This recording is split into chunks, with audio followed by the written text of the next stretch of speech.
Boa noite. Boa noite. Queria que você falasse primeiro da mudança de postura do time no segundo tempo. O Hudson falou em identidade. É isso que você pediu para os jogadores? E sobre a situação, por favor, do Gonzalo Carneiro, se pegou você de surpresa. A primeira pergunta é mudança de postura do...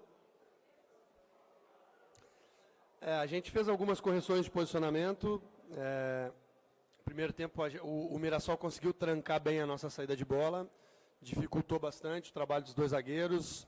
A gente pensou numa equipe um pouco mais projetada dentro do Mirassol, confiando que a gente conseguiria, com a qualidade de passe, chegar nos espaços que a gente entendia importantes para usar. Não estávamos conseguindo. Então, o recuo do Hudson, ajudando também na saída de bola, gerando outros espaços, mudando um pouquinho, dando um pouquinho mais de mobilidade, acabou destrancando um pouquinho o jogo, na minha visão. Desde os 25 do primeiro tempo, a gente já procurou orientar os jogadores a buscar essa segunda estratégia, e acho que foi importante, sim. Sobre o Gonzalo, realmente nos pegou de surpresa, mas conto ainda bastante com ele, e é um assunto que a direção vai tratar e vai resolver. Ô Jardine, tudo bem? Eu queria que você falasse a respeito de uma questão que me parece que aconteceu bastante hoje, a jogada de bola ensaiada, bola parada. O São Paulo está muito forte nesse quesito. Eu queria saber de você se você gosta de treinar esse tipo de coisas quando há tempo, porque a gente sabe que hoje em dia é muito importante. Eu acho que o segundo gol foi claro, né? O Pablo faz um sinal e o Reinaldo bate exatamente ali. Eu queria que você falasse disso, por favor. Para ter uma ideia da dificuldade que é o tempo que a gente tem, ontem foi o primeiro dia que a gente conseguiu treinar, que a gente deu uma atenção à bola parada ofensiva, né? Lá na Flórida, pela dificuldade dos adversários, a gente, antes do primeiro jogo do Eintracht, a gente visualizou a bola parada defensiva, né? E ontem a gente já conseguiu botar um pouquinho o dedo, né, nas bolas paradas ofensivas, mas eu realmente quero destacar a qualidade das batidas. Eu acho que a gente tem bons batedores, né? A batida do Reinaldo é muito qualificada, a batida do Bruno do outro lado, o Nenê, esses três que assumiram as cobranças hoje da bola parada, na minha opinião, é que realmente fazem a diferença. E os bons cabeceadores, né? O Anderson, a Arboleda e o Pablo, a gente tem, e o Hudson, eu coloco um quarto, a gente tem 4 jogadores com muita força no jogo aéreo, o que torna a equipe de São Paulo perigosa assim na bola parada. Jardine, tudo bem? O Nenê hoje, ele fez uma ótima partida, deu 2 assistências, a torcida gritou o nome dele, e daqui a pouquinho você vai ter o Hernanes de volta, que é um jogador importantíssimo também, que tem história no São Paulo. O São Paulo vai ter uma sequência de jogos absurda, né, daqui para frente. O que você pensa em relação aos dois? Revezar, de repente, Hernanes e Nenê? Dá para colocar os dois juntos? Depois dessa atuação do Nenê, você já imaginou alguma coisa nesse sentido? É uma boa oportunidade, mais uma vez, para elogiar a atuação que o Nenê teve. E essa é o tipo da dor de cabeça boa do treinador ter, né? O São Paulo se preocupou em montar um elenco forte, com muitos jogadores de alto nível, e os dois são, né? E justamente cabe a mim encontrar em algum momento uma organização, um sistema tático que consiga tornar o São Paulo competitivo e ao mesmo tempo encaixar os melhores jogadores. Não é tão fácil, é uma fórmula que não é bem, que não tem muito a ver com a matemática, mas esse é o trabalho que eu vou ter a partir de agora, de estar sempre pensando no jogo a jogo, de uma maneira de estar premiando aqueles que vivem o melhor momento, que estão muito bem, mas ao mesmo tempo conseguir manter um nível de organização, que a gente tenha uma identidade também importante, que a gente não fique trocando também de um jogo para outro, tanto de sistema tático ou de a maneira de organizar os jogadores em campo. Então é uma dor de cabeça boa aí para mim ter. E Jardine, até nessa linha, a gente viu o Pablo em alguns momentos saindo um pouco da área, muito mais ali pela direita, ao lado do Elinho, menos pelo lado do Everton, mas ele se mexeu. Pablo e Diego Souza também é uma composição que na sua cabeça funciona. E só para esclarecer, o Hernanes para você ele é um homem de criação, você não pensa em usar como segundo volante, por exemplo?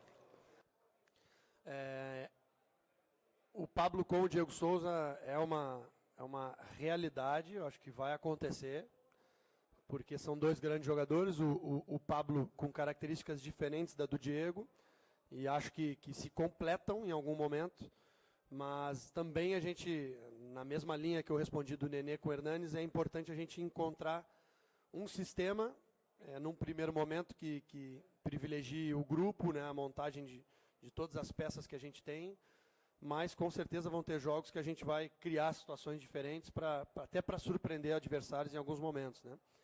E a tua segunda pergunta?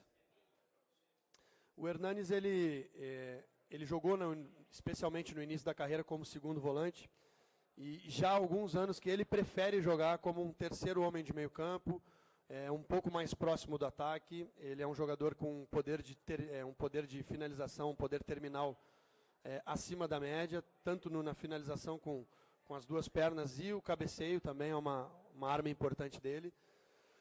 Então, mas ele também está disposto a ajudar aonde for, né? Então, vai também, mais uma vez, vai caber a mim encontrar um sistema que privilegie, que coloque ele aonde ele se sente melhor hoje jogando, mas em alguns momentos ele também, acredito que possa ajudar jogando um pouco mais por trás, porque tem no seu currículo essa função, tem qualidade para isso.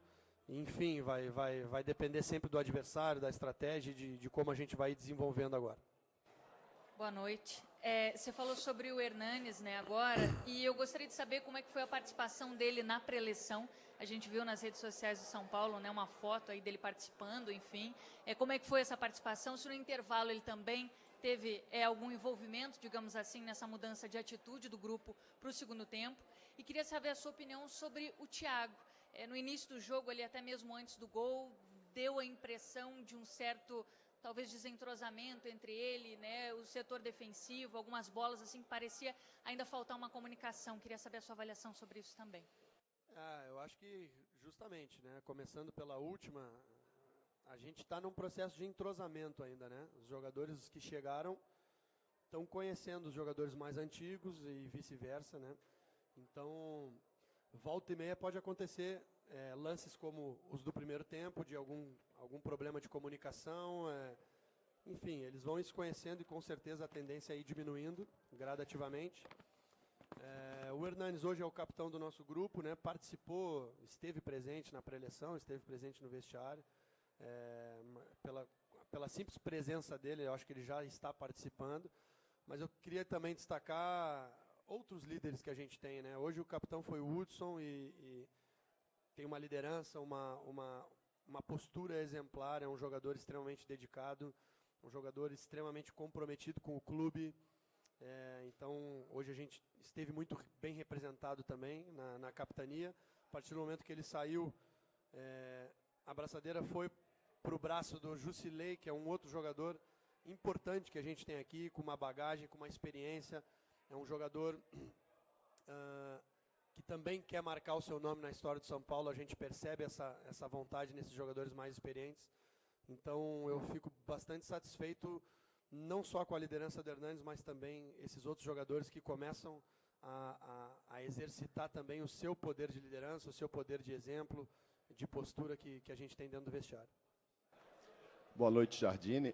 A gente sabe que começar ganhando dá moral, dá confiança para qualquer elenco, né? Mas hoje, particularmente, para você, era fundamental sair ganhando, para você ter tranquilidade para trabalhar, para você ganhar moral também com o torcedor? Eu acho que sim, né? Pessoalmente, eu, antes do jogo, pensava muito que seria importante começar com o pé direito, começar vencendo, começar atendendo a expectativa que se gerou, né, em torno desse grupo, desse trabalho.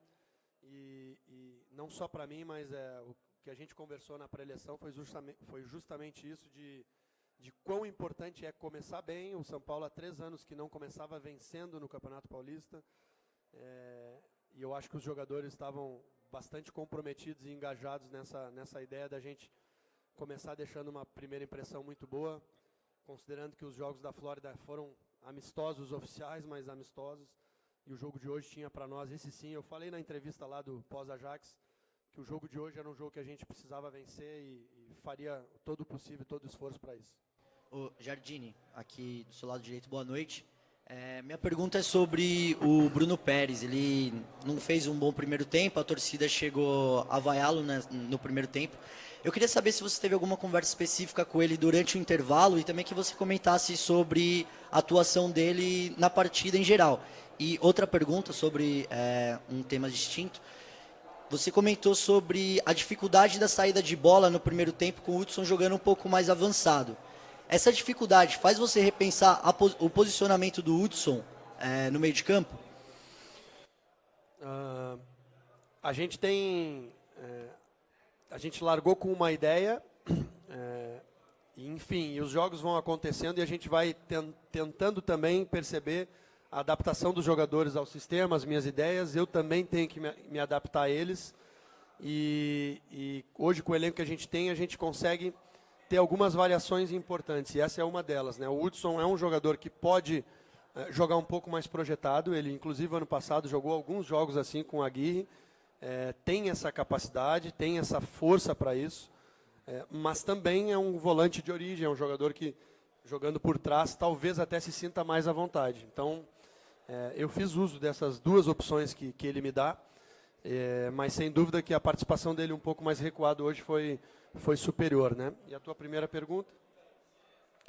Bruno Pérez é também uma boa oportunidade para elogiar. Eu acho que ele, no somatório da partida como um todo, foi muito bem, teve uma boa participação.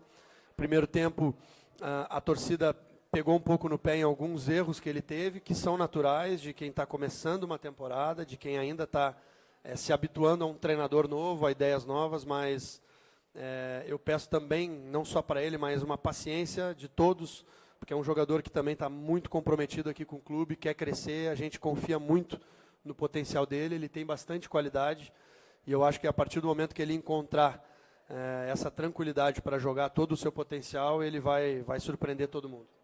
Jardine, boa noite, tudo bem? Você estava falando ali sobre a importância de uma primeira vitória, né? Começar com essa vitória. Aí o jogo começa com o Mirassol amarrando o jogo e saindo na frente. Queria saber o que passou na sua cabeça nesse momento e o quanto você sai aliviado hoje aqui do Pacaembu. Aliviado não, acho que não é a melhor palavra. Saio bastante feliz, bastante satisfeito, especialmente pelo trabalho de todos os jogadores. Eu sei o quanto eles se dedicaram na pré-temporada, o quanto eles treinaram, o quão no limite a gente foi nos treinamentos.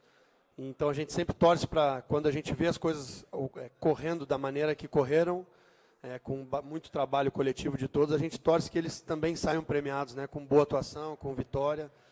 Então fico muito feliz, sem dúvida, pela atuação de todos. Fechamos aqui a entrevista coletiva. Mais algum complemento? Da dificuldade que a gente ia sofrer dentro do jogo, da gente manter a cabeça no lugar, da gente também, naquele momento, a gente não estava jogando bem, então eu estava pensando, a cabeça trabalhando muito para encontrar uma solução, alguma variação que pudesse nos recolocar no jogo e graças a Deus deu tudo certo.